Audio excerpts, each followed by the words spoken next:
I'm going to talk about delivery for persuasive speaking. It is very, very, very much like delivery for informative speaking, but there are a couple of things that we need to consider. What are the three different questions that we talk about that need to be considered when you're thinking about informative or persuasive speaking? What are the three potential questions that come up? Yes, Ty. Whether it's fact, value, or policy. Thank you. You all better listen. That's on the quiz. Let me tell you that now. You guys need to make sure you're taking some notes when this stuff comes up. I want you to do well on these. So you have to take notes. And so depending on what that is, it may help you determine how you need to approach it. Okay, it may help you understand how to approach it. But there are several things that you can do. We talk about ethos and pathos and logos. What are those? Somebody beside Ty. What's ethos, pathos, It's and like, logos? isn't it different like techniques used? Like ethos is like ethics, Emotion, ethics, emotions, and Okay. Oh, sorry, I didn't. No. Okay, he said ethics. And what did you say, Chuck? So Chris? emotion, ethics, and I can't think of the other one. Logic. Logic, there you go. Yeah. Okay, good. Those are three ways that you guys can make appeals: an emotional appeal, a logical appeal, okay, an ethical appeal, a moral appeal to people. We've all seen the infomercials and the rest where, you know, the music is real sad and people crying, and they show the babies, flies everywhere, and be like, oh, For just 10 cents a day. 56 cents a day, you can give clean water to the babies. You're like, oh, here my money, right? You feel so badly. You're like, I have clean water. It's like they should too. An emotional appeal. You appeal to where it touches people's hearts. And, you know, and that's assuming we think people still have a heart. Our hearts are becoming very hardened in the last few years, I think, about a lot of things. We're not giving people, you know, we're not showing people any grace or any giving people the benefit of the doubt. It's either just black or white. It is what it is, or it is what it ain't. Instead of saying, you know, well, what do you think? Or it's becoming different. And so we need to find these emotional appeals. Think of politics right now. And they're using logical appeals for us many times too. They're saying, if you do this, then this is going to happen. Or if you don't do this, this is going to happen. Right? And so that's just the facts. And now you make the choice. If you vote for me, you're going to get fair housing. If you go with the other person, you're still going to be discriminated against. Which one do you want? And you have to decide whether or not you believe them. Right? There's that credibility issue. Do I believe what you say? So think about, does your, and you don't have to use just one. You can use all three different appeals. Maybe there's a logical appeal that comes up, and then after you get the logic, you get the emotion, or vice versa, whichever order you think is important. Okay. I don't know where this just came from, but I'm going to try to go with it. If I were interested in having Starbucks on the campus, on our college campus, my logical appeal would be that it would keep students on campus. They would not have to travel far to get, you know, the beverage of their choice. One of the oppositions here, I know that it's expensive for some, and we don't want students spending their student loan money on these kind of things. And so maybe we're giving them, you know, we're tempting them to spend money in a wrong kind of way. But then, of course, people need to be able to make their own decisions about that, shouldn't they? Who are we to judge? And so I want to appeal to you that while Starbucks can be costly for some, it is also a way for people to connect. People go to Starbucks to sit and with their laptops and they talk to people as they come in. And because we have been in a pandemic, because we've been away from people so long, we need to find ways to connect again. And this is one of them. You don't have to buy a beverage at Starbucks. You can go in and sit with your laptop or with your book. And when other people come in, you can connect to people. Oh, I can go in there for free. So for those who want to go in and buy a beverage, great. If you want to go in and just mingle, reconnect with people, there's an opportunity. You might be like, okay, that's not so bad. But when you start thinking $5 a day plus tip for a beverage, that's rent before you know it. But if I soften it up with, you don't have to purchase a beverage. Oh, really? Then why would I go? You can go to be with other people, to connect with people. It's a great meeting place if you don't have a place to meet with, at home or an office to meet. Do you see how we've just opened that whole thing up? Those are the kind of things you need to think about as you're getting ready to share information about your speech and trying to get us to do what you want us to do. So there's the emotion, there's the logic. Sometimes there's the morality of things. Consider that everybody's morals are not necessarily like yours. And we may even say, it's the whole, how many of you are pro-life? Everybody's pro-choice. Now, what's interesting to me about that is I am absolutely pro-life. I believe that we should save lives, but I also believe people should have a choice about what to do with their bodies. So I'm wondering, why aren't people saying that they're both? It doesn't mean that you just believe in abortion, does it, if you're pro-choice?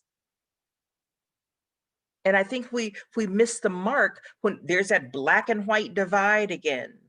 But if I say I believe wholeheartedly in saving lives, in pro-life, that we should do whatever to make sure that a mom is safe and has a good pregnancy or blah, blah, blah, blah, blah.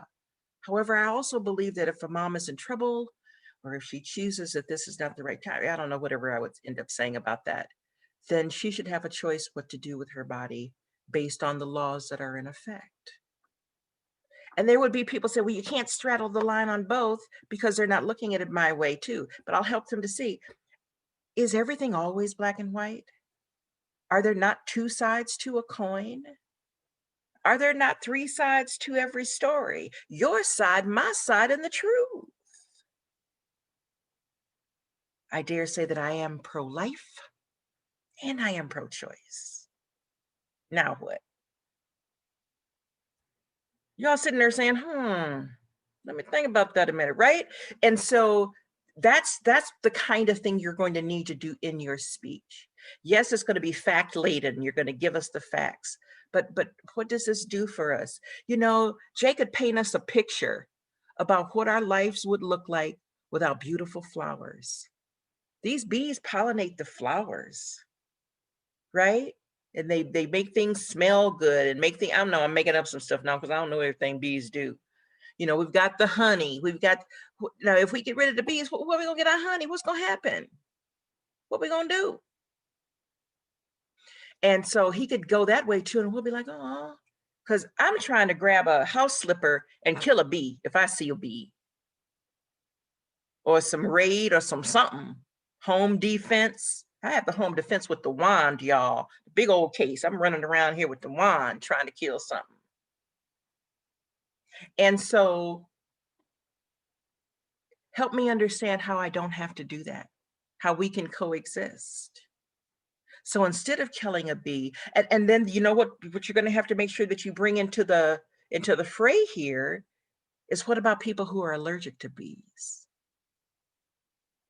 What are they supposed to do? Right? I mean, they have, if the conversation has to be had, or else you're not going to get people to vote for what you want them to do, because you've not addressed it. I know some of you are allergic to bees, and your story may be different, or this may be what you have to do instead, or some. I don't know what you would end up telling us, but you'll have to address that. Okay. And if there's a safe way for me to get a bee to leave me alone, I'm open to hearing it. I truly am. Is this making sense, you guys?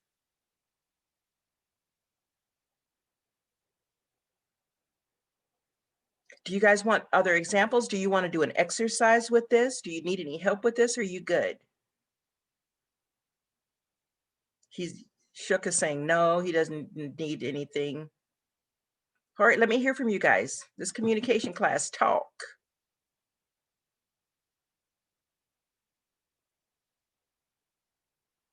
Giovanna, do we need to do an exercise to help you get this, or do you understand it? I understand it. Maybe another example from you. Okay.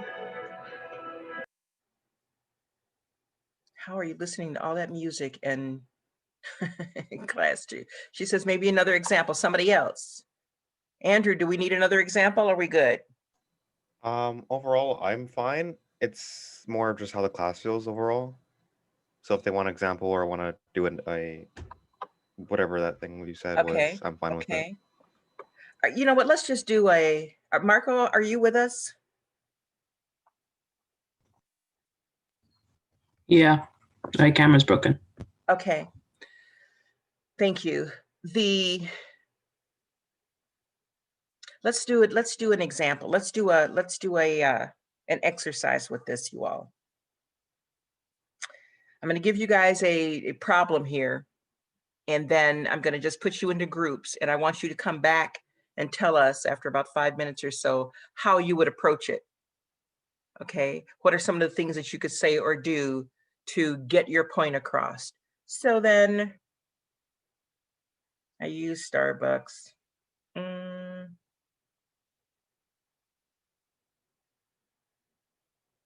Here's one. I want to persuade the audience that profanity in rap songs should be illegal. Look at Chris's face. He's like, what is she talking about? I don't like being cursed at. And I don't like all the bleeping out, bleep, bleep, bleep, bleep, bleeping out. It's too much. You don't have to curse at me to get me to understand something. Somebody else may say, sometimes you need strong language to get the point across, blah, blah, blah, blah, blah. So anyway, that's what I'm giving you guys. What I want people to do, my call to action is that, let me just go with the solution. The solution is that profanity in rap songs should be illegal. I want you guys to take a moment and tell me how you would approach that. What kind of appeal would you use? A logical appeal, a moral appeal, an ethical, legal appeal? What would you do? What kind of case would you make? How would you present it to get people to do what you want them to do? Okay? Let me put you in groups so you can talk. And I know that it's going to be too easy for you guys to say, I don't know what to do because I don't mind it. But part of persuasion, a big part of persuasion, is looking at the other side. How other people view it. And I said this to you before, many times when you do that, you can help people see, it may help you see what needs to be said to get people on your side, or it may help you say, wow, I think my position is wrong based on what I'm finding out over here. Okay. All right. I'm going to put you guys in groups. Let's see, how many people do we have here?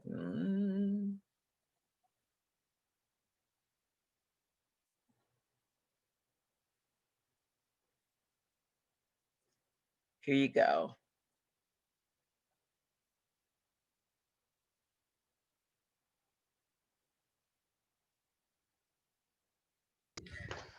All right. That had to be an interesting conversation. I was laughing when I came into some of the room, but you guys were saying it was fun to listen to. All right, talk to me. How did you decide you were going to handle this? Group one, I went into your room there. I think that was Gonzalez and something.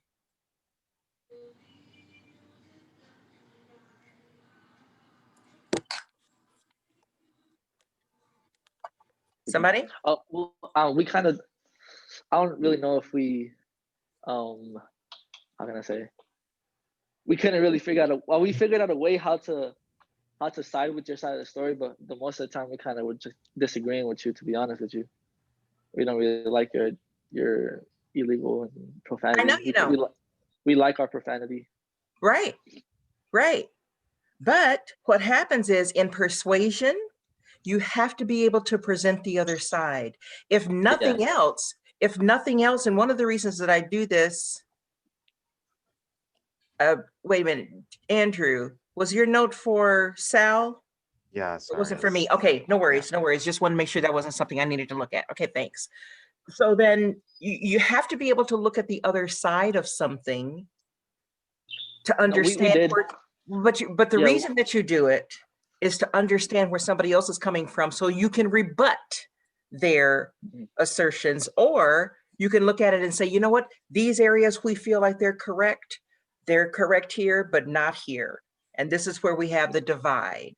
It makes your argument stronger when you can do that. But what many people do when you give them something that they completely disagree with, they sit and moan about, you know, I don't know why they have to do it like this instead of the other way, instead of really taking a look at the other one. I threw a couple of words in there and I could tell how passionate they were about some of them. It was so funny because for Gonzalez, I am a music lover. And I said, you know, I don't want to be assaulted with those things. And he says, you're not assaulted with it, you're blessed. Exactly. How's that for an argument? It's perfect. It's perfect. And I said it on purpose to see what kind of stuff it evokes. Words have power. And he didn't even have to think about it. He came right back with that. He says, but you're blessed with music. Oh, sookie now. That was wonderful. Right? And that's part of what you have to do. So then what's the posture your group took?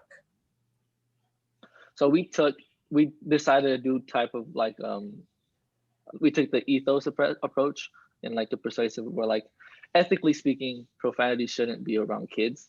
And nowadays kids can get into everything even though you don't want to. So if there was to be a law or stuff to limit profanity or to like take it out, then it's something that kids won't be able to get into as easily. Okay, good. That would be one of the opposing argument. If this were one that somebody were talking about, that would be part of what you could use in the opposing argument. We understand that you say children shouldn't do this, or this shouldn't happen, or that shouldn't happen, but what about boom? Okay, you can bring it back around. All right, thank you. The other group, group two, Shook, that was your group. Or anybody from his group. Clarissa? Yeah, we did it very similar. We chose also the ethos pathway. We said all children are being brainwashed when listening to this type of music, or listening to their parents listen to this kind of music. Okay. And that can be problematic, can't it? Think of all the racist stuff that seems to be said in here, you know, or So that was got brought up too in our group. We said about, we talked about that too. Right. And so how now we're looking at people cross-eyed because of stuff we're listening to in the music, or we're starting to believe things about people, or now we hear the names that people are called and we can start to use some of those too. So yeah, it is a problem, I think, you know, and then people say it spreads hate. It spreads hate, you know, it just, I don't know, the sexual innuendo that's in music now is ridiculous. When I was coming up, you know, I think, you know, but I'm old. So Perry Mason, we used to watch Perry Mason, right? And somebody was going to die, But what you got was dun dun dun, dun dun dun. And then you saw a knife on the ground, no blood. A knife and a man is dead. Or a gun, you hear a gunshot, no blood, and the man is dead. Now blood is, you see it coming out the back of the head, the spray pattern on the wall, and it's like, oh my word. Does it really take all of this? And then we're becoming desensitized to some of that. That's another argument that could be used. If we're becoming very desensitized to the feelings of other people, to the desires of other people, and the plight of other people because of rap music.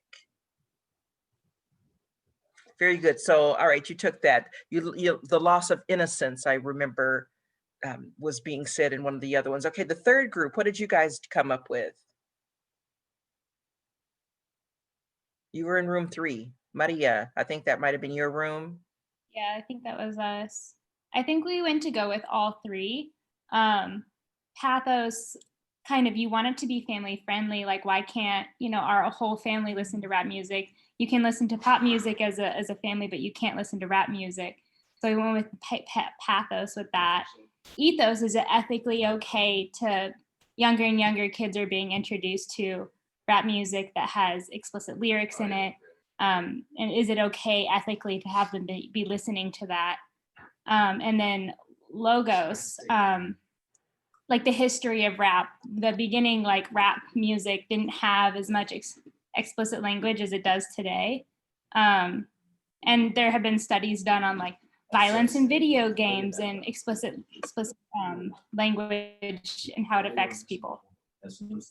Good. And these are all valid arguments that you guys could use. And I do recognize that most of you don't find anything wrong with any of that. But when I listen to the clean version of something, I get like 3 words out of 3 minutes. Today we blah blah blah blah beep beep beep beep beep beep beep and we beep beep beep beep beep beep beep and you beep beep beep beep beep. So we like, what? Do I really have to get cursed at to get a message? You know what I think? That you can listen to the Kids Bop one. It's clean, super clean. And then you can understand a little bit more of the music, I think. It's for kids, you know what I mean? But they changed the whole song. I was looking this up. It said the song, the thrift shop. Yes.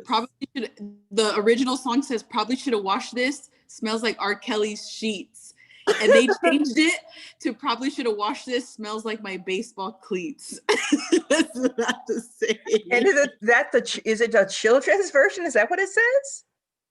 Yeah. So is that different than a clean version? Or is that the same? No, they made it into a Kids Bop clean version. All right. Well, I'll tell you, I'm in love with that little boy. What's his name? Bruno Mars. Oh, you talk about a talented little something. And he wrote that. That boy is talent. He's not a boy, but you know what I mean. He is so talented. Anyway, he wrote that song for the green guy, Cleo Green, or whatever the boy Green's name is. You know what I'm talking about? Elo Green. Elo Green. Elo? Elo. CeeLo. CeeLo. Like that. CeeLo. CeeLo Green, what a name. Anyway, I knew it was Green, somebody Green. And it's F you. But then when he sings it in public, it's forget you. Right? Forget you is just as, we used to say to forget you. And that could hurt people's feelings when you would say that. Now it's F you. Like, whoa, really? And I think it won a Grammy, didn't it? So we're awarding people, giving people awards to talk like this and to say things like this. I remember when the Ice Cube boy, no, his name not Ice Cube, it's another Ice-T, the Ice-T boy, when he used to F the police. Remember when that came out? That was NWA. Oh, see, I don't know what I'm talking about. Never mind. But I thought he did. I thought he did something though too, because people were talking about him, and now he's on Law and Order. Yeah, he came out with Cop Killer. Oh, and which now was with he's his on group Body Count. Okay, see, and you guys know all of this stuff. All right, I don't have a clue. He was the originator of gangster rap. He was the first one to ever write a gangster rap song. Oh, interesting. Okay. Yeah. Wow. You know what? There would have been a great informative speech to give us the history of rap. Because who knew? But you know, it came out clean at first. To the hip, hip, hippity hop, to the something, something, something, and you don't stop, something, something, something. You know, it was clean then. And the little Will Smith boy, you know, him too. He did clean rap, just the two of us. And you know, it's like, oh, but now you got the little DMX boy and all these other people. It's just too much. Ah, but my daughter introduced me to somebody the other day, Migos or something. No. It's a I have to- group, the It's a Amigos. group. Yeah, Oh, it's nice music. they cuss too. Then it's not the group I'm thinking of, or at Yeah, least I I don't didn't think hear. so. They I don't cuss a think Find so. out. lot. Yeah, Then yeah. I'll have to text her and ask her who am I talking about. Okay. But there is like rap artists that don't cuss. Like there's a lot of music that doesn't cuss. There's still that specific genre, but then this whole like other genre where like it's within the same genre, but like it's just vulgar and then like not vulgar, I guess you could say. So now there's a kids bop or a kids version of something. That's so There's like interesting. 100 and something of them. That's children singing though. Yeah, Oh. there's like a whole bunch. Yeah, Yeah, it's children singing rap songs and stuff. Oh, I thought I thought they were making the songs clean for children to listen. It was the kids doing it. Radio Disney does do that though, with the same song, and they like use their same like artist voice. I found another one where it says, "I know your sister turns everyone on." They changed it to, "I know your sister's got it going on." Good for them. But it's the same person singing. So it's not like a kids bop where like a little kid is singing it. That What is is so interesting. That is so interesting. Well, at least they're doing something about it. Very good. All right. So I know that was painful for you all to go through, because especially when you don't believe it. It's easy to talk about things when you believe in it. It's when you don't believe and you have to give the other side what happens. And that was just a great exercise for you guys to do that and come up with a way to take a look at it. The information that you came up with is what you should be able to use in your speech and say, okay, we agree. Maybe some of the innocence from kids is taken, but that part of that is up to the parents to make sure that what they're listening to. I mean, yeah, we can say that, but we know the kids are exposed to things that we don't, we're not around them all day. They're at school or blah, blah, blah, blah, blah. But these are still arguments that you could put forth. Very good. Okay, let me talk a little bit more about delivery in terms of persuasive speaking. And I want you guys to think about this as you do your draft outline, and we will do a few exercises with it next week once you guys have it done. But I believe that we talked about the spiral, the star, and the wave, yes? Okay, good. Consider those and where some of that might fit into your speech.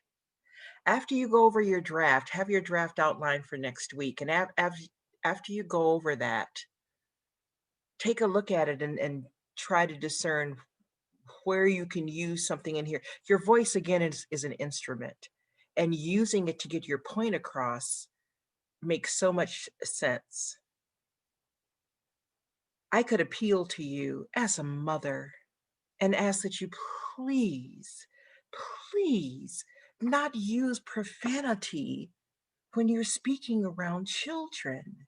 And one of the ways to make sure that you do that is just not to use it at all. Find other words to say what you want to say. Our kids are coming home and they're cursing and they're swearing and they're becoming belligerent. And they are our future, right? I could come at you that way, or I could come very, what are you guys doing to our kids? Think about what's going to be the best way to do that in terms of your audience. Consider those things, all right? Any questions about anything that we talked about tonight? The assignment will go up for you to see. There, again, will be multiple due dates for it. Okay. Will we get the template for that outline too, or no? No? Yes, you will. Oh, okay.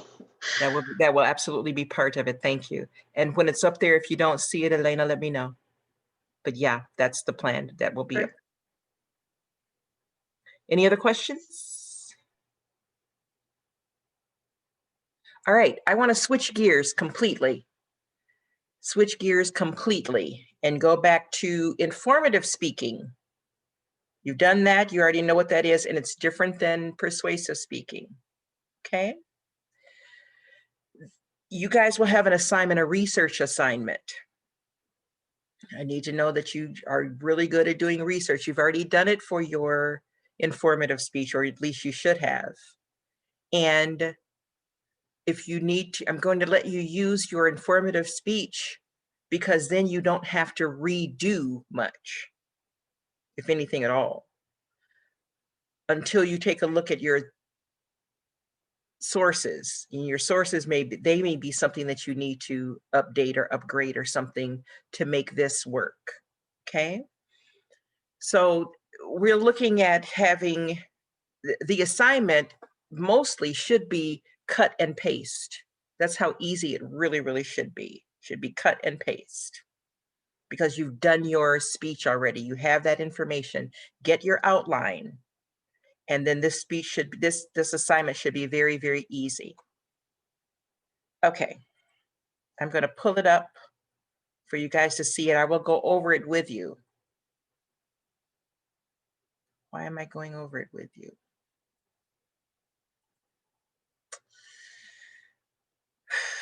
Let's see here. Because you all can read, so it's like, why am I going over this with you? All right, it's going to be, it's called a research assignment. You guys have done this before. And here we go. This information up here, you guys can read yourself, but you're going to use your informative speech topic. You've all done that. And you need 3 sources for your topic. You will need a primary or empirical, secondary, and tertiary source for this. 3 sources, 1 for each main point. And just like it says here, for your topic, locate 3 sources. Take a look at what you already have. You may already have those sources and not need to do anything else. Okay, you're going to use, for each main point, find a source, support it, quote the part of the information you would use in the outline, include the author information using your parenthetical or your in-text citation, and then use a separate sheet as a bibliography. When you're done with this assignment, it should be 2 pages. It should just be 2 pages by the time you're finished with it. It is not a complete outline, people, not a complete outline. It is your heading, your objectives, and your 3 main points, along with one source for each. Okay, I'm going to show you an example.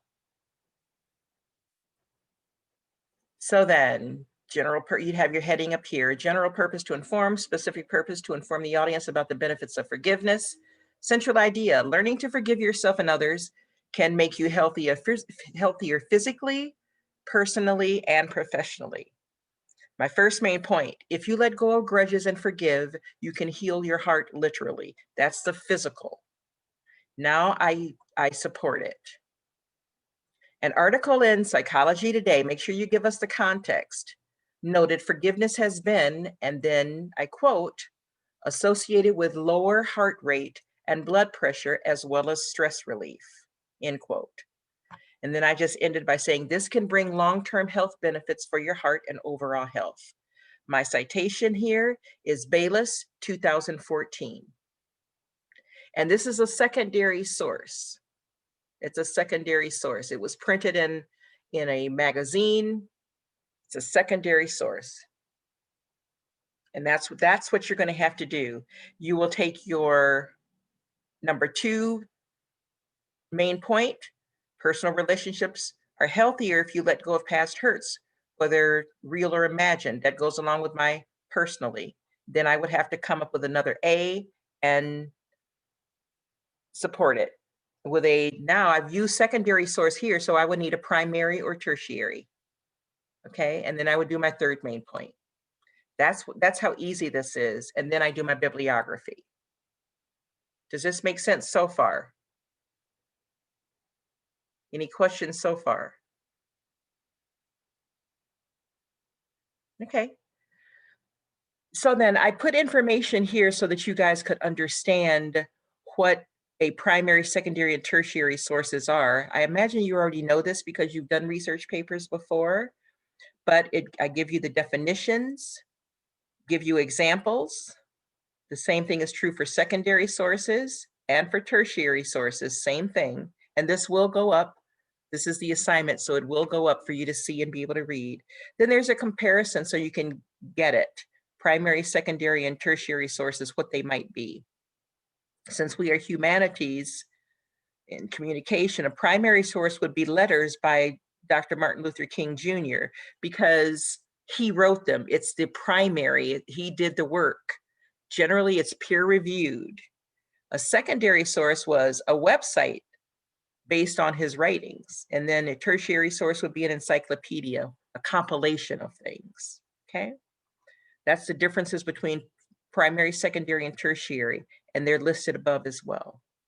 The grade sheet for this is pretty easy. I'm gonna have to change some of this because we're doing this online, not in person. So your formatting, you don't have to worry about stapling. Obviously, I will take that out, but it will be probably the 40 points. And then you're gonna have to do your objectives. You won't have your brainstorm. You're not gonna do that. And then your first main point, second main point, and third main point are there. You're gonna make sure that it's stated correctly, that your source is quoted like I just showed you. There's a parenthetical citation, and you tell me which source it is. Is it primary, secondary, or tertiary? Okay, and this gives you on the grade sheet, it just shows you the same thing, the same example. And then you do a bibliography. That's how simple it really is. Especially, like I said, if you have the work that you did from your first one. Now, if you need to make some changes to your outline from before, then do that. Does this make sense to you guys? Pretty simple, but you want to know how to do a primary, secondary, and tertiary source. I could change this if you wanted me to and let you use this with your persuasive, but you've already done the other one, and that's why I was thinking that you just might want to do it that way. What's your pleasure?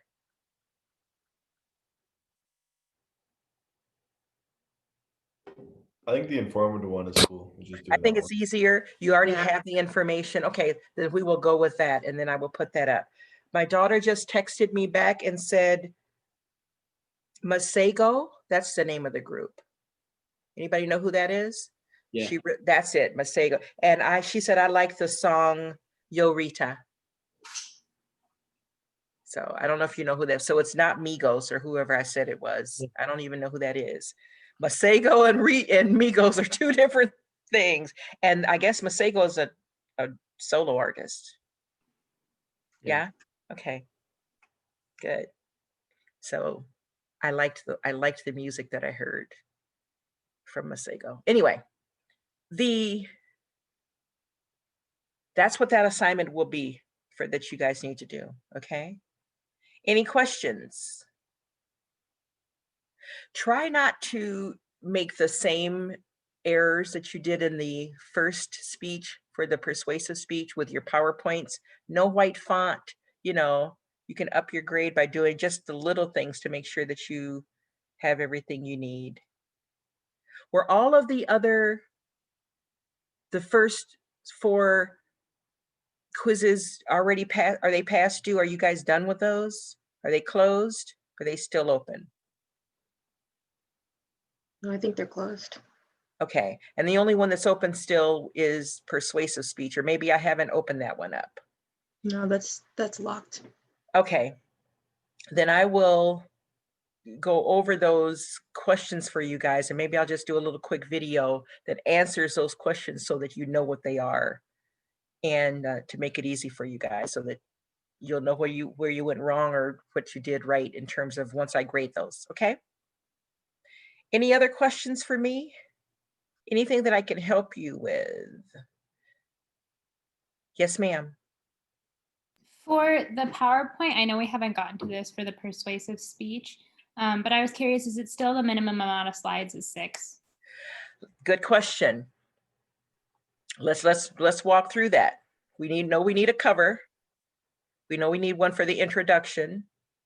We need one for the problem, cause, effect, solution, call to action, conclusion. That's 8. Minimum of 8. And I would hope you all would have more. I would hope you would have more that have to do with the support. Show us pictures, show us what you mean. Show us in the solution, what does it look like? Help us visualize it. But there's a minimum of 8. Did I count that right? I think I did. Cover sheet, introduction, problem, cause, effect, solution, call to action, conclusion. Yes, there would be 8. Having said that, make sure that none of your, let me say it differently. Make sure that your titles in your PowerPoints reflect information in the PowerPoints. They should not be titles from the speech. They should not say problem or conclusion. You don't say the word in conclusion, so why would you put conclusion up there? It happened a lot in my other class today. I'm like, whoa, where do these conclusions come from? Make sense? Thanks for that question, Tyler. Other questions? And if you've got your topic, you might as well get ready, get started on this. Find your pictures, start to, put some of the things to the side so you can get them together. It's a good idea.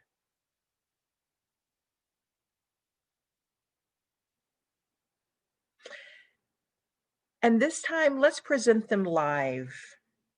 I know that it's nice to record, but when you do it live, it's a completely different feel. And when in our view, we can do side by side for the speaker and screen so that you can see the speaker talking and their screen. Okay. How many of you enjoyed using Loom or Screencast-O-Matic or whatever? Is that kind of nice? I'm sure. But live is even better. So that you may have to make adjustments here or there, whatever. So you'll get some practice in them that way too. I'm trying to think what else I need to tell you guys about. That's probably enough for you all.